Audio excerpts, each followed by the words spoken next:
Alhamdulillah. C'est pas parce que ton enfant réussit et excelle à l'école qu'il a forcément réussi. C'est pas parce que tu vas exceller dans certaines pratiques religieuses que tu as forcément réussi. Si tu réagis comme cela, c'est que tu as un esprit quelque part limité. Tu n'as pas une vision assez large des choses et des aspects de la vie.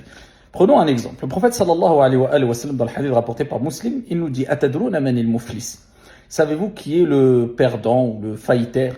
Ils ont dit à Rasulallah, al-muflis, c'est celui qui a perdu ou qui n'a ni dinar ni dirham. Pas d'argent, perdu son argent, il n'a rien du tout. Le prophète alayhi salatu wassalam leur rappelle que al-muflis, le perdant, le faillitaire, ce n'est pas celui-là. C'est celui qui viendra au jour de la résurrection.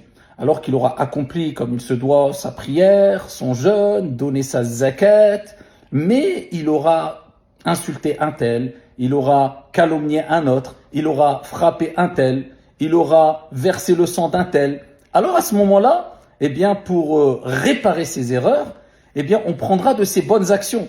Et si ça ne suffit pas, eh bien il devra se charger des mauvaises actions des personnes à qui il a porté atteinte. Et ensuite on le jettera dans le feu, qu'Allah nous en préserve. Donc vous voyez, il ne faut pas regarder simplement un seul aspect des choses. Il ne faut pas se dire simplement parce que j'excelle dans telle ou telle chose, j'ai forcément réussi. Ou parce que je ne réussis pas dans telle ou telle chose, c'est forcément que j'ai raté. Non. Ici, tu peux voir, comme j'ai dit précédemment, par exemple, un enfant à l'école ou une personne dans ses études qui excelle, mais par contre, il n'arrive jamais à patienter face aux épreuves. Il n'arrive jamais à retenir sa colère. Il n'a pas de respect envers les gens. Il insulte. Il a un mauvais comportement. Comment pouvons-nous dire que cette personne a complètement réussi? Oui, il a réussi dans ses études. Mais est-ce que c'est le plus important? Est-ce que ses études, avec les défauts qu'il a à côté, lui permettront de surmonter les épreuves de la vie, de gagner le cœur des gens, d'aller loin dans la vie, de gagner l'au-delà? Non. Donc c'est pour ça qu'il faut avoir un esprit large.